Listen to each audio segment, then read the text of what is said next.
15절에서 16절 말씀에 근거해서 함께 따라해볼까요? 코로나19가 남긴 세 가지 과제. 네, 이러한 제목으로 하나님의 말씀 증거하도록 하겠습니다. 10주 만에 예배당에서 예배를 재개하고 강단에 복귀하니 참 여러 감정이 교차하는 것 같습니다. 물론 9주 동안 우리가 온라인으로 예배를 드렸지만 이렇게 한 분 한 분 얼굴을 맞대고 예배를 드린 것이 얼마나 큰 은혜인지 복인지를 절실히 깨닫는 것 같습니다. 온라인으로 예배드렸던 지난 9주 동안 요한계시록 강해를 중단했습니다. 이유는 다른 게 아닙니다. 이 코로나 전국 가운데 그때마다 한 주 한 주마다 가장 필요한 메시지를 전하기 위해서였습니다. 알다시피 이번 코로나 사태는 한국교회 136년 역사 이래 처음으로 만든 비상 상황이었습니다. 그만큼 초유의 사태였기에 교회 안에 혼란이 적지 않았고 지금도 그 혼란은 진행 중입니다. 그래서 제가 계시록 강의를 중단하고 성도님들께 한 주 한 주 필요한 메시지를 전했던 것입니다. 아마도 오늘이 코로나19 특별 설교가 마지막이 될 것 같습니다. 이제 다음 주일은 성교 목사님께서 말씀을 전해주시고 그 다음 주일부터 다시 요한계시록 강해를 이어가도록 하겠습니다. 오늘 말씀의 제목이 무엇이었습니까? 코로나19가 남긴 세 가지 과제입니다. 물론 코로나19는 아직 끝나지 않았습니다. 우리나라는 어느 정도 소강 상태에 접어들었지만 옆나라 일본만 보더라도 지금 어떻습니까? 하루에 300명, 400명 이상의 확진자가 발생하고 사실상 의료 체계가 붕괴되는 매우 심각한 상황입니다. 또한 이 팬데믹, 세계적인 대유행 그런 상황이기 때문에 언제든지 전문가들은 2차 대유행이 발생할 수 있다고 그렇게 경고하고 있습니다. 그럼에도 현 시점에서는 이 코로나19가 한국교회에 남긴 과제들을 숙고해보는 일이 반드시 필요하다고 생각합니다. 우리 속담처럼 절대 고름은 살이 되지 않습니다. 고름이 뭐가 되지 않는다고요? 고름이 살이 되지 않습니다. 오늘 말씀을 통해서 우리의 본 모습을 직시하고 교회의 근원, 본질을 추구하는 그러한 믿음으로 나아가는 우리 공동체가 되기를 축복합니다. 코로나19가 남긴 세 가지 과제, 첫 번째는 세상을 섬기는 교회입니다. 오늘 본문 기억나시나요? 지난 3월에 이타적 기독교, 이기적 기독교이란 제목으로 제가 전했던 본문입니다. 제가 다시금 이 본문을 펼친 이유는 이렇습니다. 이 산상수훈의 말씀만큼 교회의 역할과 사명을 분명하게 드러내는 그러한 본문이 없기 때문입니다. 오늘 말씀에서 주님은 교회를 무엇에 비유하고 있습니까? 13절에 소금, 14절에 빛, 15절에 등불로 교회를 비유하고 있습니다. 여러분, 소금, 빛, 등불 이 세 가지가 갖고 있는, 공유하고 있는 특징이 무엇입니까? 대체 불가한 영향력입니다. 또한 이 영향력이 향하는 지점은 어디입니까? 16절에 너희 빛을 사람에게 비추어서, 한마디로 교회의 영향력이 향하는 지점은 바로 세상입니다. 교회 바깥에 있는 세상입니다. 정리하자면 교회는 스스로를 위해서 존재하는 집단이 아니라 세상을 향하는, 세상을 섬기는 공동체라는 사실입니다. 교회가 어떻다고요? 스스로를 위해서 존재하는 집단이 아니라 세상을 향해서 세상을 섬기는 공동체라는 사실입니다. 제가 여러분께 질문을 드리겠습니다. 이번 코로나 사태 가운데 한국교회가 낮은 모습으로 세상을 섬겼습니까? 아니면 스스로의 생존을 위해서 비정하게 세상을 등졌습니까? 이 두 가지 모습 모두 존재했습니다. 먼저 세상을 섬긴 모습은 무엇이었습니까? 여러 가지가 있겠죠. 일부 대형교회들이 코로나 초기에 병상 확보를 위해서 기도원과 수양관을 임시 거처로 내놓았습니다. 그리고 코로나19의 직격탄을 맞은 대구 경북을 위해서 전국의 교회들이 특별 헌금을 모금하여 보냈습니다.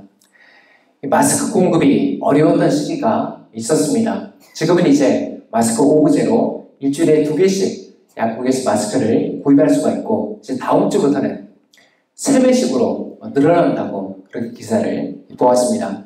근데 초기에는 마스크 수량도 부족하고 또 마스크를 사재기 하는 그런 사람들이 있었던 관계로 마스크를 구하기가 매우 어려웠습니다. 그때 교회들이 어떻게 했습니까? 주중에 여전도회에서 교회에 모여서 직접 재봉틀로 1000마스크를 만들어서 지역사회에 공급했습니다.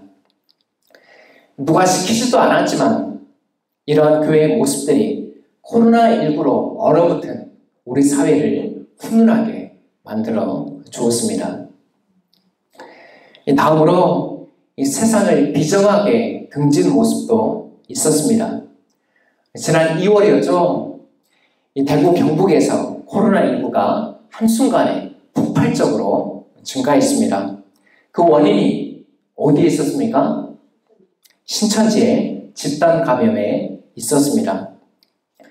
이 대구 전체 확진자 가운데 무려 62%, 4,260명이 신천지 교인으로 드러났습니다. 문제는 이러한 집단 감염이 신천지에서 기성교회로 옮겨갔다는 사실입니다.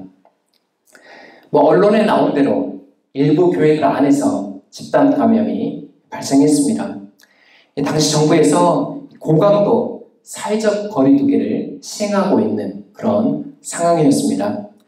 특별히 종교계에는 예배나 미사, 법회를 중단하고 온라인으로 전환할 것을 요청했습니다. 그러므로 일부 교회들에서 방역 지침도 따르지 않는 채 예배를 강행한 모습이 많은 국민들의 분노와 원성을 자아냈습니다. 뉴스에서도 보셨죠? 일부 교회들 앞에 경찰들이 출동하고 또 지역 주민들이 피켓을 들고 와서 지역사회 안전을 위해서 제발 예배를 가정예배나 온라인 예배로 전환해 주십시오. 대체해 주십시오. 그렇게 강곡하게 호소하는 모습을 우리가 언론을 통해서 확인했습니다. 물론 신천지와 같이 큰 집단 감염이 교회 안에서 일어나지는 않았습니다. 그러나 이후에 교회를 바라보는 우리 사회의 반응은 신천지나 교회나 다를 것이 없다는 싸늘한 반응이었습니다. 사랑하는 여러분, 오늘도 우리가 이렇게 정부의 방역 지침을 따르면서 불편하게 예배를 드리는 이유가 무엇입니까? 다른 게 아니죠. 세상을 향한 교회의 영향력 때문입니다. 무엇 때문이라고요? 세상을 향한 교회의 영향력 때문입니다. 예배는 분명 우리 그리스도인들과 교회의 정당한 권리입니다. 누구도 제어할 수 없고 드리라, 드리지 마라 강제할 수도 없습니다. 그러므로 교회는 세상에 속해 있게 하나님의 평강을 드러내는 예배의 본질을 추구해야 됩니다. 지금 인터넷에 나와 있는 이 교회 관련 기사들을 보면 참 마음이 아픕니다. 마음이 쓰라립니다. 교회를 향한 원색적인 비난과 조롱이 댓글들에 넘쳐나고 있기 때문입니다. 뭐 이게 다 사탄 마귀의 역사라고 치부하면 마음이 어떨까요? 더 편하겠죠. 언제나 사탄 마귀는 교회를 핍박했기 때문에 그러한 역사들 또한 사탄 마귀의 역사라고 치부하면 우리의 마음이 더 편할지도 모르겠습니다. 그러나 불편한, 아니 이렇게 가슴 아픈 현실을 직시하는 것이 저는 세상을 섬기는 교회의 첫걸음이라고 생각합니다. 산 위에 세운 마을은 숨길 수 없다. 산 위에 세운 마을은 숨길 수 없다. 오늘 주님께서 그렇게 말씀하셨습니다. 우리 팔로교회는 현재 세상 앞에 어떠한 모습으로 서 있습니까? 어떠한 모습으로 존재하고 있습니까? 우리가 진지하게 성찰해야 될 질문인 것 같습니다. 코로나19가 남긴 세 가지 과제, 두 번째는 무너진 공교회성의 회복입니다. 공교회성의 회복, 공교회성의 회복, 이러한 주제로 제가 여러 차례 말씀을 전한 기억이 있습니다. 이 공교회란 다른 게 아닙니다. 사도들이 고백한 신앙 고백을 따르는 우주적이고 보편적인 교회가 공교회입니다. 우리 예수님께서 베드로의 신앙 고백, 저는 그리스도시요 살아계신 하나님의 아들이십니다. 이 베드로의 신앙 고백 위에 내 교회를 세우시겠다고 말씀하셨습니다. 그 교회가 무슨 교회일까요? 초대교회일까요? 미국 교회일까요? 한국 교회일까요? 이 땅의 모든 교회는 공교회로서 하나의 교회입니다. 주님께서는 공교회, 이 땅에 있는 모든 교회, 많은 교회이지만 하나의 교회를, 공교회를 세우신 것입니다. 자, 그렇다면 공교회의 반대말이 무엇일까요? 바로 개교회주의입니다. 공교회의 반대말이 무엇이라고요? 개교회주의입니다. 여기서 구분이 필요합니다. 개교회는 공교회에 속한 우리 팔로교회를 의미합니다. 그러나 개교회의 주의는 전체 교회, 공교회의 질서보다 내 교회, 우리 교회의 이익만을 추구하는 모습입니다. 개교회는 각자 우리 팔로교회처럼 공교회에 속해 있는 교회인 반면에 개교회의 주의는 내 교회, 우리 교회의 이익만을, 유익만을 가장 우선적으로 추구하는 모습입니다. 이 오래전부터 공교회성을 무너뜨리는 개교회주의의 모습이 지적되어 왔습니다. 여러분, 2002년부터 백화점 셔틀버스 운행이 중단됐다는 사실 알고 계십니까? 이유가 뭘까요? 이 동네 상인들이 자기들의 손님들을 다 쓸어가기 때문에 공정경쟁 질서를 해친다고 들고 일어났기 때문입니다. 그런데 여전히 차량 운행이라는 미명하에 셔틀버스를 돌리는 대형교회들이 남아있습니다. 여러분, 이게 뭘 의미할까요? 교회의 의식이 세상의 의식보다 한참 떨어진다는 그런 모습이며 동시에 개교회주의의 폐해를 보여주는 모습입니다. 백화점도 공정경쟁 질서를 해친다고 셔틀버스 운행을 하지 않는데 교회들이, 그리고 대형교회들이 여러 산골에 사는 성도들도 다 자신의 교회로 데려가기 위해서 그렇게 운행하는 모습들이 참 눈살이 찌푸려지는 개교회주의의 대표적인 모습인 것입니다. 우리 한국교회도 이번 코로나 사태의 어려움을 결국 피해가지는 못했습니다. 특별히 개척교회들이 직격탄을 맞았습니다. 이유가 뭘까요? 바로 재정적인 어려움입니다. 이 정부의 지침을 따라서 어렵게 온라인 예배로 전환했지만 예배 참석률과 헌금률은 예전만 못합니다. 한 기사에 따르면 전체 교인 중에 30%에서 40%만이 온라인 헌금에 동참하는 것으로 나타났습니다. 거기에 성도들의 형편도 우리 성도들의 주머니 사정도 어려워졌기에 당연히 헌금 수입도 예전보다 적을 수밖에 없는 것입니다. 상황이 이러하니까 목회자 사례비는 고사하고 교회 월세부터 걱정해야 하는 그런 분들이 많았습니다. 제 주변에서도 이 부족한 교회 헌금을 메꾸기 위해서 택배나 그리고 대리운전을 하는 목사님들을 제가 여러 보았습니다. 물론 저희 교회는 그 정도까지는 아니지만 그래도 평소 대비 헌금이 한 40%에서 50% 정도 줄은 상황입니다. 그러던 와중에 참 놀랍고 감사한 일을 경험했습니다. 흔히 말하는 엘리야의 까마귀가 나타난 것입니다. 여러분 다들 아시죠? 하나님께서 기근 중에 있는 엘리야에게 까마귀를 보내서 어떻게 하셨습니까? 빵과 고기를 먹이셨습니다. 지난 2월에는 일산 서일교회 제 지인이신 가깝게 교제하고 있는 박병기 목사님께서 심호하시는 일산 서일교회에서 개척교회 후원금을 전달해 오셨습니다. 그리고 지난 3월에는 우리 정종수 안수집사님의 지인 가정에서 또한 헌금을 보내오셨습니다. 이 모두 합치면 저희 교회 한 주 헌금 수입과 맞먹는 그러한 큰 금액이었습니다.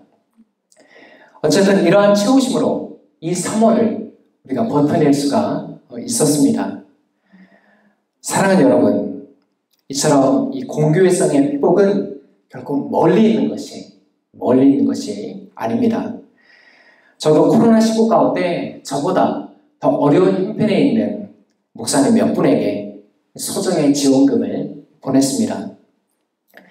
이유는 다른 게 아니에요. 저 교회도 우리 교회와 같은 공교회이기 때문입니다. 우리 교회와 같은 주님의 교회이기 때문입니다. 그렇게 형제교회의 어려움이 어떻습니까? 결코 남의 어려움이 아닌 것입니다. 결코 남의 아픔이 아닌 것입니다.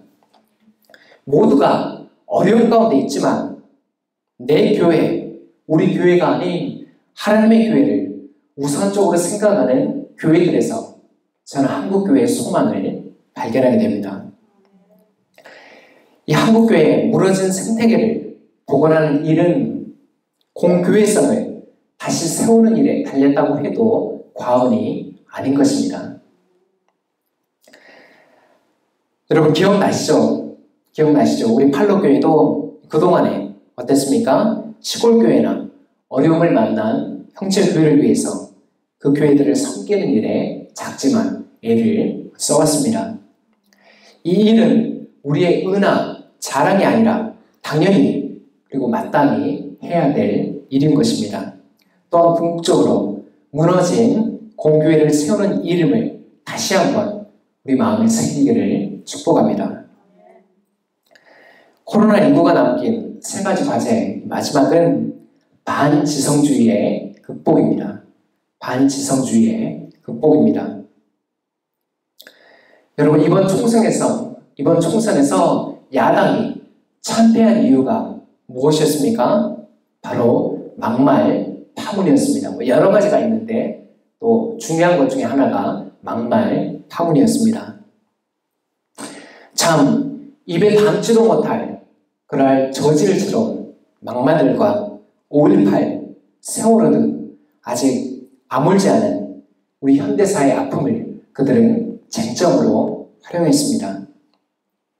그 결과 이 막말을 일삼은 대부분의 후보들은 어떻게 됐습니까? 국민들의 처절한 심판을 받아야 했습니다. 안타깝지만 코로나 전국 속에 교회 안에서도 근거 없는 막말들이 넘쳐났습니다. 여러분 한번 들어보십시오. 코로나 전국에도 현장 예배를 안 드리는 교회는 나가지 말라. 목사가 또라이다. 믿음도 없고 신앙도 없고 배운 것도 없다. 예배하는 순간 하늘에서 천국에서 신선한 공기가 내려온다. 그런데 마스크를 써야 되나? 마스크 벗으세요.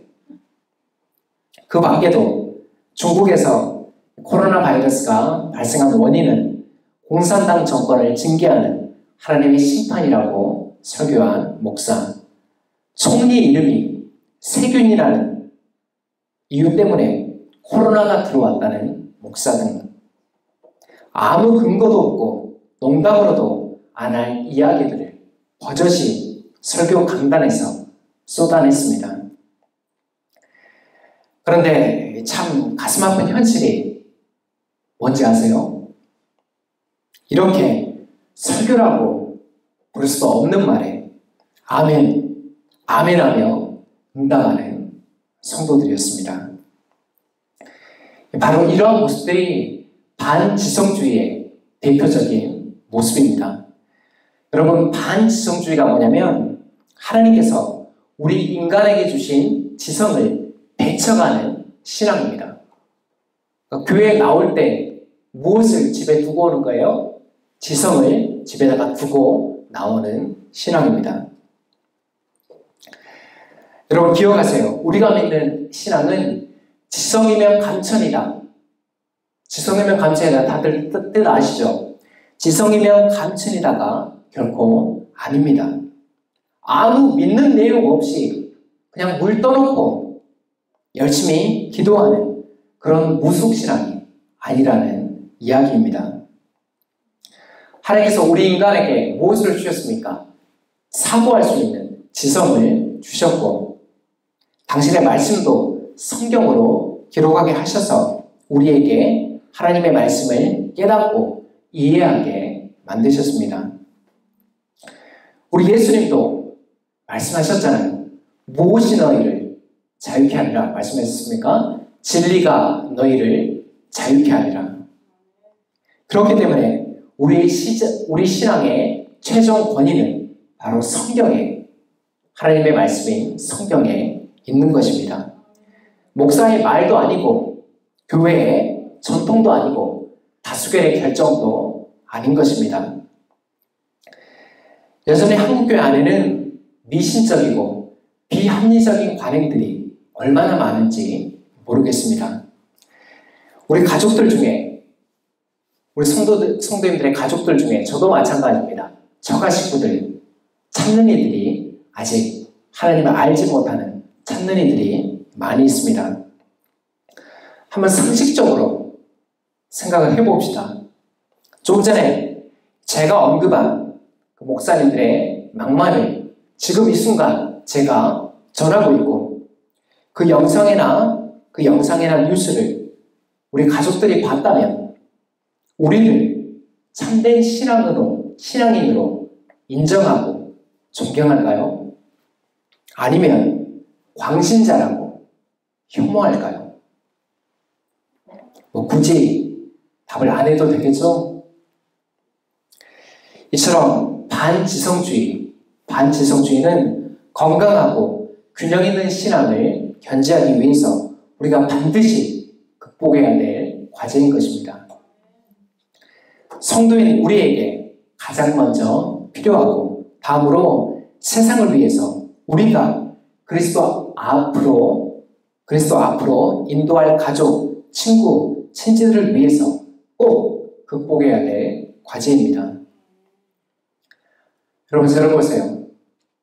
신실한 믿음과 합리적인 사고는 결코 대척점에 있는 것이 아닙니다. 신실한 믿음과 합리적인 사고는 결코 대척점에 있는 것이 아니에요. 칼 바르트라는 한 신학자가 이야기한 대로 한 손에는 성경을 그리고 다른 한 손에는 가짜 뉴스가 아닌 신문을 들어야 됩니다. 이 말이 무엇이에요? 한 손에는 성경을, 한 손에는 신문을 들어야 된다. 이 말이 무엇이에요? 하나님의 말씀에 대해서도 우리가 정통해야 되지만 동시에 우리가 사는 세상에도 정통해야 된다는 이야기입니다. 이 균형을 이야기하는 거예요. 하나님의 말씀이 최종적인 권위이기 때문에 최고라고 이야기하지만 우리가 살아가는 이 세상, 그 안에서 통용되는 상식, 합리적 사고를 배척한다면 그게 올바른 신앙이라고요? 결코 아니에요. 우리가 보고 있잖아요. 목격하고 있잖아요. 말씀을 맺습니다. 오늘은 코로나19가 남긴 세 가지 과제라는 제목으로 말씀의 교훈을 받았습니다. 사실 코로나19가 남긴 과제는 한두 가지가 아닙니다. 그만큼 우리가 극복해야 될 과제들이 많다는 뜻입니다. 코로나19로 인해서 한국의 방역 시스템이 국제적인 찬사를 받고 있습니다. 이유가 뭡니까? 미리 전염병 사태를 예방하기 위한 훈련과 시스템을 구축했기 때문입니다. 교회도 마찬가지입니다. 코로나19로 인한 외적인 바이러스도 문제지만 내적으로 우리의 믿음을 왜곡시키는 그 바이러스가 더욱 치명적입니다. 코로나19로 이 교회를 바라보는 우리 사회의 시선은 더욱 싸늘해져 가고 있습니다. 그러나 염려하지 마십시오. 아직 희망은 남아 있습니다. 이제라도 우리 앞에 놓여있는 과제들을 붙잡고 씨름하면 얼마든지 충분히 가능합니다. 비록 우리는 약하고 우리의 한계 또한 분명하지만 그 몸부림 가운데 하나님의 성령께서 함께 하실 것입니다. 한 걸음 한 걸음 계속되는 우리의 발걸음 가운데 주께서 소금과 빛의 역할을 그동안 외면당하고 어쩌면 주님의 말씀대로 발에 짓밟혔던 그 빛과 소금의 역할을, 그 사명을 다시 회복해 주실 것입니다. 그 소망을 우리의 가슴에 품고 이번 한 주간도 믿음으로 몸부림치며 살아가는 우리 발로 공동체가 되기를 예수 그리스도 이름으로 축원합니다. 기도하겠습니다.